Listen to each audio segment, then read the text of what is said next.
नमस्कार दोस्तों, स्वागत है आप सभी का आकाश इंस्पायर्स पर। मैं हूं आकाश गुप्ता। आज हम बात करने वाले हैं एक बहुत ही चर्चा में चल रही टॉपिक के बारे में, एससी एसटी आरक्षण में creamy layer.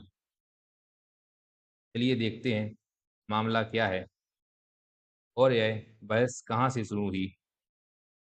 Justice for rights foundation नाम की एक एनजीओ ने सुप्रीम कोर्ट में याचिका दायर की और उनका कहना था कि आरक्षण का फायदा मेरिट कम मीन्स आर्थिक योग्यता योग्यता और आर्थिक स्थिति देखकर मिलना चाहिए। लेकिन केंद्र सरकार ने सुप्रीम कोर्ट में साफ कर दिया कि एससी एसटी आरक्षण में क्रीमी लेयर का नियम लागू नहीं किया जाएगा। याचिकाकर्ता की तीन प्रमुख मांग थी। आरक्षण तय करते समय यह देखा जाए कि व्यक्ति की कमाई या आर्थिक साधन कितने हैं। उपवर्गीकरण, जातियों के अंदर भी कैटेगरीज बनाई जाएं ताकि आर्थिक रूप से कमजोर लोगों को ज़्यादा फायदा मिले और जो पहले से सशक्त हैं उन्हें कम। समान वितरण, सरकारी नौकरियों व शिक्षा में न्याय संगत अवसर। क्रीमी लेयर का मतलब क्या है? क्रीमी लेयर वह कानूनी तरीका है जिसे किसी पिछड़े वर्ग के उन लोगों को आरक्षण के दायरे से बाहर रखा जाता है जो पहले से ही अमीर, संपन्न और अच्छी तरह शिक्षित हो चुके हैं। यह नियम सबसे पहले 1992 में इंदिरा साइनी केस में आया था, जिसे ओबीसी आरक्षण पर लागू किया गया था। इंदिरा साइनी बनाम भारत संघ। इसमें सुप्रीम कोर्ट ने निर्णय दिया कि आरक्षण की व्यवस्था संविधान में वर्णित समानता के अधिकार की विरोधी नहीं है। पिछड़ी जातियों के साधन संपन्न हिस्से अर्थात क्रीमी लेयर को आरक्षण का लाभ नहीं मिलेगा। पदोन्नति में आरक्षण लागू नहीं होगा। जाति को आरक्षण का आधार बनाया जा सकता है क्योंकि भारत में सामाजिक पिछड़ापन ही मुख्य पिछड़ापन है। आरक्षण की अधिकतम सीमा 50% होगी और केवल असाधारण परिस्थितियों में ही इसे बढ़ाया जा सकता है। आरक्षण की व्यवस्था का जुडिशियल रिव्यू हो सकता है।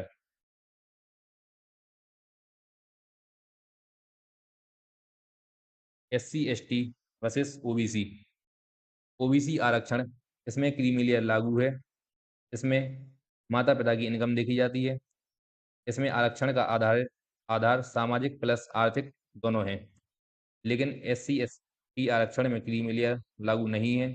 इसमें परिवार की आय से कोई फर्क नहीं पड़ता। केवल सामाजिक और एससी एसटी में केवल सामाजिक और ऐतिहासिक पिछड़ापन को ही मुख्य पिछड़ापन माना गया है। यह मुद्दा सुर्खियों में क्यों आया? एससी एसटी कम्युनिटी को 15% आरक्षण मिलता है, लेकिन देखा गया है कि इस वर्ग के जो लोग पहले से साधन संपन्न हैं वे आरक्षण का ज़्यादा फायदा उठा लेते हैं। वहीं जो हिस्सा आज भी बहुत गरीब और हाशिए पर है वह पीछे छूट जाता है। इसी असमानता को दूर करने के लिए अंदरूनी बंटवारे उपवर्गीकरण की मांग उठती रही है। कानूनी सफर। सुप्रीम कोर्ट के ऐतिहासिक फैसले 1992 में इंदिरा साहनी केस। ओबीसी में रिजर्वेशन ओबीसी रिजर्वेशन में क्रीमी लेयर का कॉन्सेप्ट पहली बार लागू हुआ। 2004 में ईवी चिनैया केस। सुप्रीम कोर्ट ने कहा कि एससी एक समरूप समूह होमोजेनियस ग्रुप है, यानी इसमें सभी एक समान है, इसलिए इनके रिजर्वेशन का उपवर्गीकरण नहीं हो सकता। 2008 में अशोक कुमार ठाकुर दास केस में सुप्रीम कोर्ट ने ईवी चिनैया केस को अपने निर्णय को बरकरार रखा। लेकिन 2024 में देवेंद्र सिंह केस में 7 जजों की बेंच ने पुरानी फैसले को पलट दिया और एससी एसटी समूह में उपवर्गीकरण को मान्यता दे दी और कहा राज्य सरकार चाहे तो पिछड़ी वर्गों के लिए सब कैटेगराइजेशन कर सकती हैं। Relative equality. सुप्रीम कोर्ट का मानना है कि अगर एक ही जाति के अंदर एक व्यक्ति बहुत अमीर है और दूसरा बहुत गरीब, तो दोनों को एक ही तराजू में तोलना समानता के अधिकार का उल्लंघन है। इसी सापेक्ष समानता को लागू करने के लिए 2024 में 7 में से 4 जजों ने SC/ST में भी क्रीमी लेयर लागू करने का समर्थन दिया था, जबकि तीन जजों ने इसका विरोध किया था। सरकार क्रीमी लेयर लागू करना क्यों नहीं चाहती?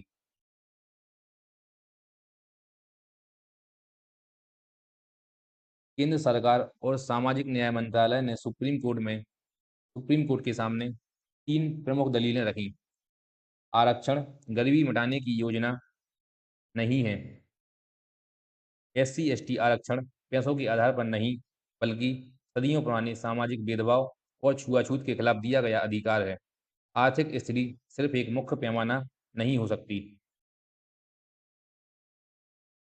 दूसरा तर्क यह है कि सरकार ने संविधान के अनुच्छेद 341 का हवाला दिया है और कहा है कि इसके मुताबिक SC/ST की सूची में कोई भी बदलाव करने या क्रीमी लेयर को बाहर करने का हक सिर्फ सिर्फ और सिर्फ देश की संसद का है। सुप्रीम कोर्ट या न्यायपालिका इस पर अपना फैसला नहीं थोप सकती।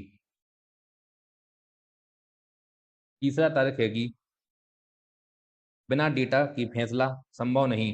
केवल राजनीतिक इच्छा शक्ति से बदलाव नहीं हो सकता। इसके लिए पहले बड़े पैमाने पर एम्पेरिकल डेटा हो, जिससे पता चले कि किस जाति को कितना फायदा मिला है। देवेंद्र सिंह केस में सुप्रीम कोर्ट ने भी माना था कि केवल राजनीतिक इच्छा से उपवर्गीकरण नहीं हो सकता। निष्कर्ष, इस पर इस मुद्दे पर दो अलग-अलग सोच हैं। न्यायपालिका न्यायपालिका बाय याचिकाकर्ता, इनका जोर आर्थिक न्याय पर है। इनका मानना है कि जो लोग आरक्षण का लाभ लेकर सबल हो चुके हैं, उन पर क्रीमी लेयर लागू होना चाहिए, ताकि जो लोग अभी भी वास्तव में पिछड़े हैं, उन्हें आरक्षण का लाभ लेकर समाज की मुख्य धारा में लाया जा सके। लेकिन केंद्र सरकार का पक्ष है कि भेदभाव आर्थिक आधार पर नहीं, बल्कि जातिगत आधार पर है और इनका सामाजिक न्याय पर अधिक जोर है। इसलिए इसका फैसला सामाजिक आधार पर होगा और इसे लेने का अधिकार केवल और केवल संसद को है। वे फॉरवर्ड में सामाजिक सशक्तिकरण सर्वोपरि है। रिजर्वेशन का मूल उद्देश्य आर्थिक नहीं, बल्कि सामाजिक सशक्तिकरण है। समग्र डेटा की आवश्यकता, कोई भी बदलाव करने से पहले एक व्यापक सामाजिक आर्थिक विश्लेषण और डेटा का होना जरूरी है। न्यायपालिका की जगह विधायिका को इस मुद्दे पर बहस कर उचित कदम उठाने चाहिए, क्योंकि अंत में यह अंततः नीतिगत बदलाव का काम संसद का है। अंत में आप लोगों के लिए एक प्रश्न: सरकार द्वारा SC/ST आरक्षण में क्रीमी लेयर सिद्धांत लागू करने का मुख्य संवैधानिक आधार कौन सा है? Option A article 14, option B article 15(4), option C article 16(4), option D article 17। इसी प्रश्न के साथ वीडियो को करते हैं समाप्त। चलिए guys, thank you, goodbye and have a nice day. Thanks for watching.